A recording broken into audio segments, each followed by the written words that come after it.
All right, jumping into the metaverse today. Of course, thanks for joining us here on the live show. Today, we're going to be breaking down Gala and the Gala film nodes. And there's a lot to kind of talk about, a little bit to show. This is very early stage, and we'll do these kinds of analysis every once in a while. So we're going to jump in deep. My name is Paul Barron. Welcome back to Metaverse Insider. And I want to get to a couple of things that have happened. Obviously, around Gala, as you guys know, we track all the metaverse tokens. And I want to jump over just quickly to give you guys a quick look at some of the metaverse tokens that we are tracking over on the Crypto Power Index. You'll notice some new ones that have made their way on there. Of course, Illuvium and Ecomi both. Gala's right there on the top, so I do want to take a quick look at where Gala's sentiment has been holding, and it's been kind of tracking along somewhat flatline, though we have seen a little bit of a jump here this last 10 days. And when you look at the chart overall, amplification slightly up, and then of course sentiment slightly up. You look at the chart, we've got a little, obviously slightly up from it, trading at around 0.05 to where it's trading today. So interesting stuff. Some of this, of course, as you guys know, we'll track sentiment data across a variety of different social indicators, and then we score those on all of our current CPI data. I do want to get into a little bit about Gala Film and what they have been doing with the nodes themselves. If you go and want to purchase one of these nodes, you'll land on a site like this. Currently, prices hovering around 207,317 Gala tokens, so that's going to cost you about 11 grand, overall. They've got about a few of these sold at this point. So let's kind of break down a few things here. And if you understand a little bit about how Gala operates, obviously they're a big game manufacturer. They do a ton and producer, do a ton of innovation, both in the space from the metaverse side, but also from the entertainment side. And the entertainment side, I think, is really where the future of Gala is going to be. And it's going to be an interesting one for sure. I've got a couple of things here I want to show you guys, and let me hit my play button there just to kind of break down, because I did some slides on this to kind of run down the things that I was interested in. I think these might answer a lot of questions. The film nodes themselves, of course, are going to be used to host Gala films, will, of course, be used for that.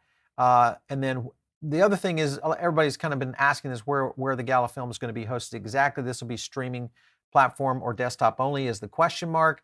Whether or not they open that up, I think, into other platforms, it'll be intriguing to see how the rollout and distribution is going to take place. The wider public obviously will pay to watch the film content itself, which will be exclusive to the Gala film node. So this is kind of a cool feature, I think, that we'll probably see a lot of indie creators starting to make their way in there. And then, of course, you can buy the nodes with, of course, Gala and ETH. The nodes are non-transferable too. So once you do become a node operator, it's yours. You're going to be a node operator for, I guess, until their arrangement with Gala is no longer. Gala Film Node software can be installed on both Windows, Mac, and Ubuntu. So covers the gambit out there, but it does give you the capability. I was looking at the requirements from a spec side, not very heavy. So almost any computer out there would be able to run this. The ecosystem is going to go live a little bit later this year. We of course, had Sarah Buxton on a couple of weeks ago to talk about the launch of film and also just the evolution of what they're trying to do. They have a lot of plans here, and I think it's very intriguing to me to see how film is going to be rolled out. Obviously, the node infrastructure will be one of the key things that has to happen to be able to support the infrastructure of the content itself. So cool stuff. The Gala Film token release date, still unknown. We'll probably get that, I'm assuming, here in the next maybe 30 to 45 days. Hopefully that's going to be the case. Until then, for operating your node, you can receive popcorn, which is an interesting promotion. I mean, it's in essence kind of like some sort of bonus that's based on how you're operating the node itself. So you can earn popcorn when you operate the Gala Film node for at least 6 hours a day. So, and then you get additional rewards when you want to extend that frequency. So the greater your support streak is. So let's say, for instance, you wanted to go with a week at running the node and you had 5 or 6 days straight, then you're going to get some additional rewards for that. So the larger the bucket you collect, then of course the buckets themselves will be able to temporarily boost your distribution, which obviously is going to give you some advantages by providing you access to running an increased workload once that the token is live. So I can see how the framework and the infrastructure is being set for this.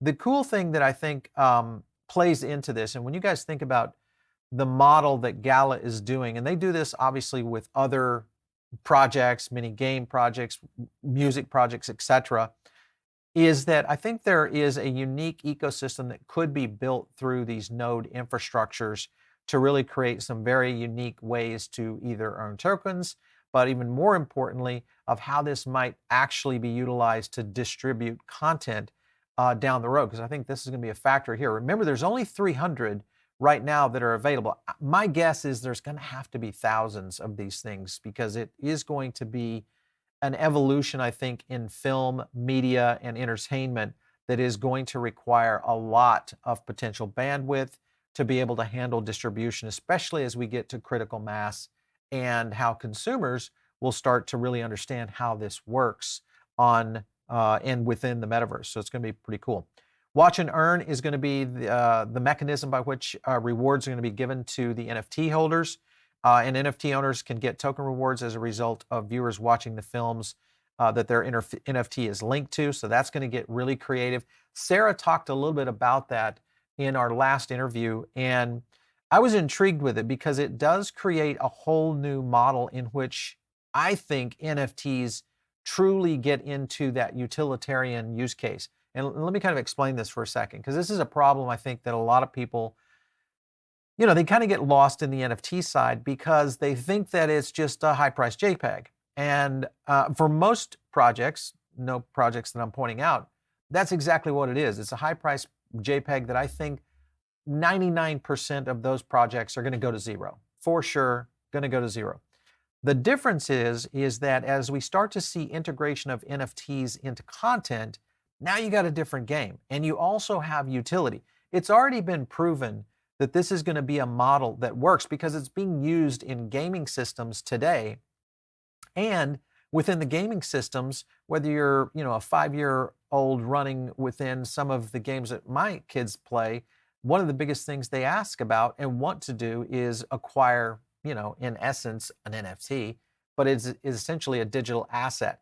And they really have no use case for it outside of that. So I think the utility side of things, especially when we get into film, music, and the creation of content, this is going to be pretty cool and pretty interesting for sure. Additionally, the light paper is coming shortly, so I would expect something dropping from Gala here in the next little bit. The total number of film node licenses has yet to be confirmed. So remember, we just showed you a page that had 300 on it as of today, and they've just launched this.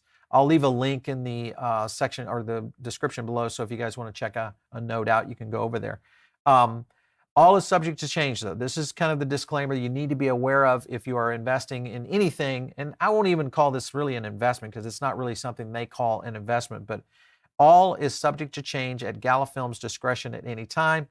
They want to stress that the purchase of film nodes is not to be viewed as an investment in or of Gala Games or Gala Film, nor should a purchaser ever consider the potential of return while buying one. So the other thing that's a factor here is that Gala could change the entire reward structure if it's not working pretty much at any time for any reason. So that's something to be aware of. But again, if you think about this, all the EULAs that you sign on almost every platform out there, this is exactly the kind of thing that we are faced with on almost everything we're doing in the digital ecosystem, even in Web 2, more so, I would say, because in most of those cases, they just grab our data and are doing what they want with it. So it'll be interesting to see how all this moves out. Now, with film, there's two things that I really want to kind of focus in on. And one, of course, is going to be the consumer aspect. When you think about just in general, film, of course, to me, I'm a big moviegoer, love movies. Love to get behind these franchises and the IP. And I think the connection that Gala might be trying to make here, especially between creators and the actual fans or moviegoers, is that creativity connection that has really never been in place before. And with that being one of the key factors, I think, about what Gala is trying to do, both on film and music, I think that kind of separates them from the pack in essence, and also generates maybe a potential to really kind of reignite the music and movie business into a whole new way of how consumers are going to interact with that content. Now, that being one, the other is the distribution model. So I look at this all the time because obviously we're in media business. Distribution is a very important thing. And if you look at new emerging artists, most of the time it's done in the music space, but it's also in filmmakers, because I've got tons of friends of mine that have worked with our studios for decades, over a decade, and they're all great filmmakers. They make great documentaries. We've done our own documentaries. And one of the hardest things for independent filmmakers is distribution. And that is something that I think is very unique, and the opportunity to be able to get content both out in Web3 and the metaverse, and what that might look like in terms of distribution, especially around Web3 and how tokenization could be tied to it, creativity from the content side of things all the way down to script writing, the actors that are involved, all those kind of things could really start to change up the distribution model of how film and music is done in the future. All that being said, this is a very exciting time, I think, for creators. And it's a very exciting time, I think, for consumers, because if you're a consumer of content, whether it's music, film, whatever it might be, this is setting the tone at a whole new level. Think of it this way. When streaming really took off, when you probably were a Redbox fan and a Blockbuster user, going down and schlegging those DVDs, and then streaming came along, and all of a sudden, the world opened up to you. Then we had the streaming wars, which is what essentially we're fighting in right now, even though I think there's going to be a few winners. Those are doing great, and they're giving all of the traditional studios, the traditional actors, and all of those just extended distribution. I'm watching Ryan Gosling on Gray Man the other night, a new way to do distribution that probably would have never been done by a Ryan Gosling before. Now I think it is a new game, because now the opportunity of going direct to consumer in through Web3 and tokenizing this in a fashion in which possibly node operators, creators, and also fans start to all be able to benefit, kind of a win-win-win within this whole thing. So kind of a cool aspect, I think, of how all of this is going to evolve in the next few years. It's going to be interesting to watch, so we'll definitely be keeping a close eye on this. Of course, make sure to smash the like on the video. We'd love to get your feedback on these kind of breakdowns if you like analysis. This one's very early with what is happening with the nodes for Gala. But just remember, these are market movers. When we do market movers, we're not giving you investment advice. The idea is this is something that hopefully gives you a little bit of research, helps you kind of move to the next level in what you want to do with understanding how Web3 is going to work, because we really break down Web3 a lot here within our own show, and kind of the future of metaverse. I know a lot of people hate that name, but reality is, when we saw the birth of the internet, everybody hated that name too, but this is what we have.